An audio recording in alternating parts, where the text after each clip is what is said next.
Hola, bienvenidos a Hilando y Deshilando Historias. El día de hoy vamos a hablar sobre un tema filosófico. A pesar de que uno puede pensar que en la Edad Media se creía fielmente a Dios, o sea, de la existencia de Dios, muchos filósofos, muchos teólogos justamente tratan de explicar la existencia de Dios, no a través de cuestiones teológicas, no a través de la fe, sino a través también de razonamientos filosóficos.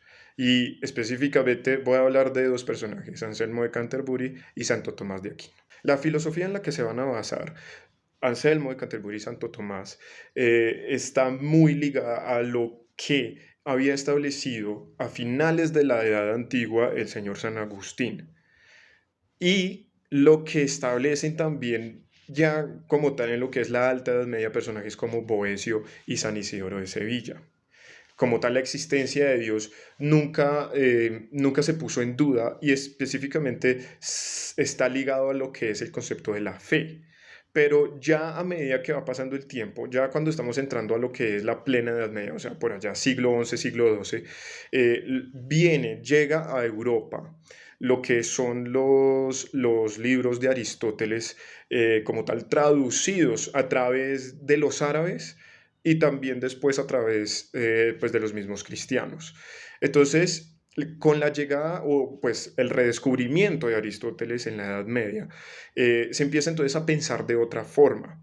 Se empieza entonces a dar paso a lo que es la lógica aristotélica y de por sí empieza entonces a generar un problema, digamos, dentro de la academia de la época medieval, en las universidades, empiezan entonces a pensarse los conceptos teológicos de una forma totalmente diferente y claramente pues uno de ellos es la existencia de Dios. Anselmo de Canterbury nace por allá en el año 1033 en Normandía y él inicia, digamos, esta búsqueda, digamos, de Dios a través, digamos, de conceptos lógicos, todavía muy pegado a lo que es Agustín, San Agustín, pero pues ya iniciando, por así decirlo, pues una búsqueda ya como tal desde el punto de vista lógico aristotélico, por así decirlo. Es en su gran obra, el Proslogión, que se da estas cuestiones, se empieza entonces a cuestionar esta y la termina resolviendo a través de pues, una lógica que puede decirse que es demasiado simplista, pero pues que tiene su sentido. Anselmo entonces establece que justamente Dios es aquel ente, ser, que como lo dice la Biblia es omnipotente, o sea, cuando uno piensa, digamos, en lo más poderoso del universo, la mente se va a Dios. Entonces Anselmo inicia justamente pues esta lógica a partir de eso, de que justamente como Dios es aquel ente que algo en relación con lo cual no puede pensarse algo más grande, él inicia justamente eso de que pues la existencia de Dios se da en la mente. El simple hecho de que el concepto de que Dios es lo más grande, ¿sí? La idea de Dios como tal, como ese ser que es que es lo más grande que, digamos, el ser humano puede pensar, ya de por sí es una existencia en la mente. O sea, la idea, el concepto existe de Dios. Y él va un poco más allá de esta cuestión. Él le explica justamente que entonces, si existe en la mente, quiere decir que eso existe en la parte extramental del ser humano, o sea, más allá de la mente del ser humano. Este procedimiento de Anselmo justamente más adelante se va a terminar llamando lo que es a priori, el procedimiento a priori, o sea, como extramental que nos llega entonces a nosotros la idea, el concepto mental. Y es entonces cuando él llega justamente, pues, digamos, como una concepción como tal negativa, ¿sí? O sea, como que nuestro pensar puede tener, digamos, como una idea eh, es de esa perfección, pero no es la idea total. O sea, solamente tenemos como un viso, un- como apenas podemos ver una pequeña parte de esa gran perfección. O sea, la mente humana solamente alcanza a ver una pequeña parte de la perfección de lo que es Dios, según Anselmo. Entonces lo que él dice que justamente esa idea de la perfección, de la existencia de esa perfección está implícita en Dios y que a pesar de que pues, nuestro razonar como tal no lo comprenda en su totalidad. Justamente entonces es solo porque no la comprendamos, el solo pensarla ya hace que exista. Dios es tan verdadero, según Anselmo, que incluso cuando se da esa oración de Dios no existe, su negación es la misma existencia, porque es, o sea, para a ustedes decir Dios no existe ya, o sea, ya uno tiene que tener el concepto, la idea de Dios para decir Dios no existe. O sea, en esa misma oración se cae en una contradicción porque para, eh, para pensar esa oración toca pensar en Dios. Sin embargo, a pesar de que Anselmo explica esto en términos lógicos y que pues, la existencia de Dios se da a partir de un razonamiento, la fe es necesaria para dar justamente una definición de ese Dios. ¿Sí? O sea, la fe es el que le da ese plus, ese empuje último para, como tal, entender lo que es Dios. Santo Tomás como tal va entonces a pensarlo ya como tal, esa existencia de Dios plenamente desde un punto de vista aristotélico. Con Anselmo vemos como tal una idea muy agustiniana, si acaso platónica, pero utilizando un razonamiento lógico muy al estilo de Aristóteles.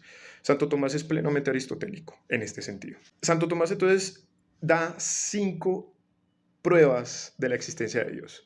La primera empieza con el hecho de que justamente para que algo pase de, utilizando conceptos muy aristotélicos, de la potencia al acto, necesita un agente en acto que lo motive, por así decirlo, que lo mueva. Porque como tal, Santo Tomás dice que ninguna cosa se mueve a sí misma, necesita de algo que lo mueva, que lo empuje, por así decirlo, extra mental o extra de, o sea, que no pertenezca a sí misma, sino que esté al lado, o sea, que algo que lo empuje desde afuera. Y entonces se da entonces, como tal un movimiento, un devenir, que es toda la historia. Pero entonces Santo Tomás dice que eso no es infinito. O sea que eso no es para, o sea, no es toda la existencia. Y como tal, como no es infinito, tiene que tener un origen. Y ese origen es Dios. Es justamente la causa, lo que explica entonces la segunda forma de probar a Dios. Es muy análoga, se relaciona fácilmente con la primera, que es básicamente lo mismo, o sea, una causa que mueve algo, ¿sí? Como en la primera decíamos que un agente en acto pone entonces a que un ser pase de estar en potencia a acto, o sea, que lo mueva. En la segunda entonces es una causa que entonces mueva eh, algo y así se va por el devenir de la historia. Y eso justamente, toda causa tiene su origen. Y para Santo Tomás entonces el origen de todas esas causas es Dios. Para la tercera explicación de Dios es justamente la cuestión de no ser siempre. O sea, siempre, digamos, estamos en un estado cambiante, ¿sí? En el que pasamos de ser a no ser. Y otra vez, es análoga a la primera vía como a la segunda.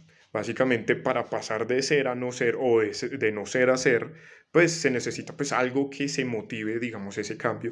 Y ese cambio como tal tiene un origen, que es Dios. La cuarta prueba de la existencia de Dios que nos da Santo Tomás es justamente entonces lo que es, como nosotros somos seres finitos, eh, pero somos seres, ¿sí?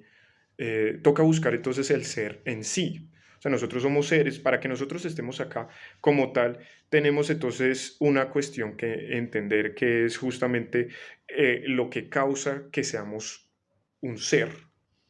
Y es esa causa como tal, que es Dios, que es el ser en absoluto, el ser en sí. La quinta prueba de la existencia de Dios es justamente sobre lo que es los agentes naturales, o sea, agentes desprovistos de conocimiento. Podríamos llamarlo como tal así, los animales. Ellos tienen una finalidad que es ya sea pues sobrevivir, comer, tal. Entonces, Santo Tomás dice que eso no se da al azar, eso no se da al azar. Entonces, es necesario la existencia de un ser inteligente que los dirija justamente a esos agentes naturales. que en este caso utilizamos el ejemplo de los animales. Y este tema justamente de la existencia de Dios va a repercutir en los siguientes años, en los siguientes siglos, durante los últimos siglos de la Edad Media. Especialmente se va a dar por allá, por ejemplo, en el siglo XIV, gracias en parte pues también a la situación, a la mala situación económica, lo que eventualmente va a ser la peste negra, un escepticismo, no sobre la existencia de Dios, algunos sí, algunos por ejemplo, pero se va a establecer pues una nueva forma, digamos, de conocer las cosas. Especialmente se van a crear, digamos, como esa escuela del escepticismo en el sentido de que justamente empiezan a decir muy en contra de la idea platónica de que, pues, o sea, Platón dice que los sentidos nos engañan, ¿sí? Y que justamente, pues, la idea, el mundo de las ideas, pues, ese es el mundo verdadero. Estos escépticos dicen todo lo contrario. El mundo que sentimos acá, aquí, como tal, es el mundo verdadero. Y peligrosamente muchos de estos personajes del siglo XIV, especialmente personajes como Guillermo de Ockham, va a estar muy dentro de la línea como de Dios no existe o Dios existe, y eventualmente varios personajes como también él van a ser catalogados como herejes y peligrosamente van a, pues, a estar luchando en contra, digamos, de los papas de la Iglesia Católica. Y este es el final del video, espero que les haya gustado, nos vemos entonces en el próximo capítulo.